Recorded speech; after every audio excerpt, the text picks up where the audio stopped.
Hi everyone, we are in one of the main squares of the small town of Caiazzo, province of Caserta. The bar looking out on the square is called Bar Italy. This is a memorial for all the people fallen to defend our country here in Caiazzo, because Caiazzo was on the Gothic line when the Allied troops invaded Italy, trying to chase away the Nazi troops. This video is going to be about food. I'm a cheese taster, but I'm also a Neapolitan, so every purebred Neapolitan has a say on pizza, and we're going to taste the pizza from the famous Pepe and Grani, peppercorn.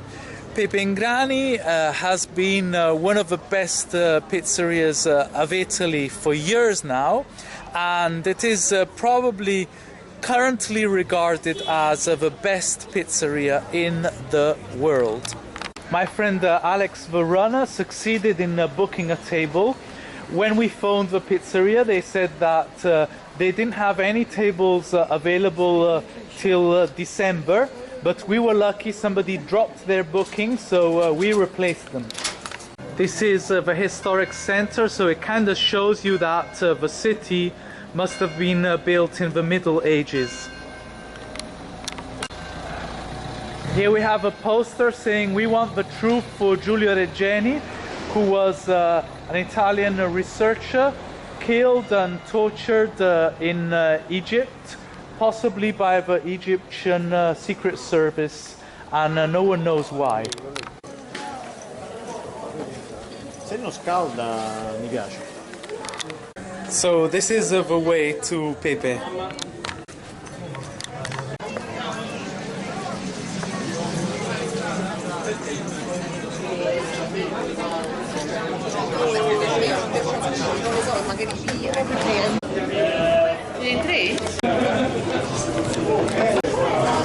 This is the kitchen, this is the oven, so the heart of a pizzeria. We're trying to spy some of the secrets.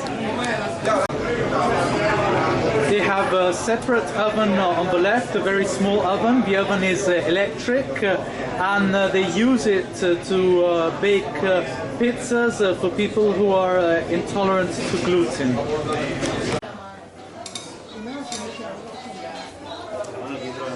The secret of Pepe and Grani is that most of the ingredients are local. So Pepe and Grani has become an ambassador for Caiazzo and the whole area of Caserta, showcasing only the best agri-food productions. We chose different beers. I chose a white beer. Then we have a red beer on the tap, and then we have an ale produced by Karma here in Alvignano, so really literally round the corner. Our choices have not been traditional. We did not pick margherita, but we picked three different pizzas. One called I profumi del Matese, so the perfume of Mount Matese, including cheeses from Mount Matese and mushrooms. Our next pizza is called Pork Caserta, so it's a pizza with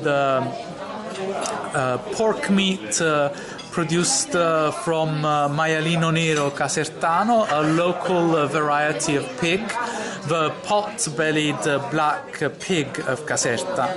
And the last pizza is a pizza with the famous cheese Conciato Romano, produced by Manuel Lombardi. Conciato Romano is a cheese that captured an ancient Roman time recipe. So it's cheese aged in wine and different spices, including red hot pepper. So extreme cheese, very, very tasty. We'll see how much of it they actually put on the pizza. Prego, porca setta.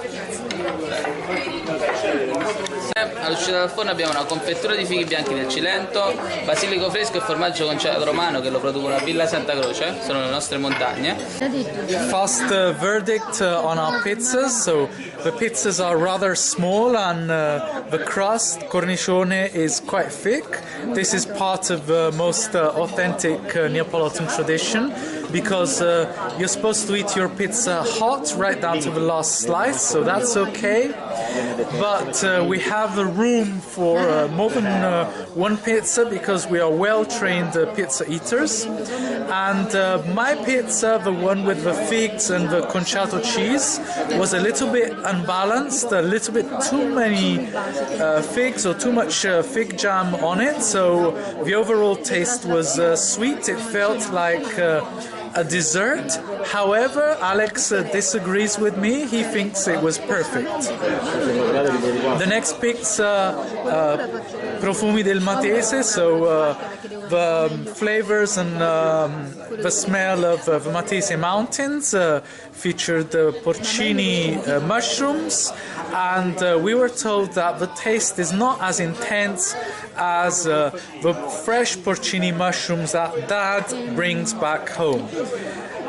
The next pizza, pork caserta, Alex said was excellent. I have to say the sausage that tastes a little bit like salami on the pizza was indeed excellent, but I would have preferred that pizza without tomato sauce. However, that's just my personal taste. I still think that the pizzerias in Naples have something to say over the pizzerias in Caserta and Caiazzo. Alex just had an idea concerning my pizza. He said, why not change the fig jam for pear jam with pere pennate, a special variety of pears from Agerola? That would be perfect because the pears are just a little less sweet. Now impressions on the venue. So we have to say that although we are not in one of the main rooms of a restaurant, this place is really, really lovely. It feels like looking out onto the cloister of an ancient church. I just ate the dessert, so it's a fried pizza with apricot from Mount Vesuvius, hazelnuts and mint. Besides a few other ingredients I can't exactly remember, but it is worth the experience, if not the money. This dessert is €3.50, so we calculated that from a fried pizza and the topping they can make maybe 12 desserts, so they're making quite a bit of money out of the desserts. Maybe they have more profit from the desserts than from the pizzas themselves. This is cerasella, so cerasa means cherry in English. So there is cherry, there is dark chocolate, there is some cheese on this dessert, and also orange zest. The cheese is fior di latte. Buon appetito, Alessandro, enjoy your dessert. And considering prices, this is €1 dearer than ours, but it's worth it because it's also larger. When people are doing a food tasting and when they are reviewing a restaurant, they never talk about prices. We decided to talk about prices because we're not rich and no one is paying us for this review. And the desserts were respectively €3.50 and €4.50. We decided it's actually worth it because other restaurants offer desserts for €5 and the ingredients are just industrial, let's say cream or pudding with creme caramel. They do not compare to these desserts, and so positive evaluation for the dessert. This is our smile before the bill. We'll see if after the bill we'll be able to keep this smile or not. We finally got the bill, and the bill is also the famous number of a position, 69. So 69 split in 3 people, and so it's 23 euros per person. So according to Italian price standards, the price standards of South Italy, this is acceptable, and it leaves us with a smile that is not a full smile. It's more like the Gioconda, more like the Mona Lisa, this tight-lipped smile. So it could have been worse, but it also could have been better. Thank you so much for watching the video. That's all from Pepe and Grani, and we invite you to sample the place and experience it for yourselves. If you enjoyed the video, please subscribe to the channel.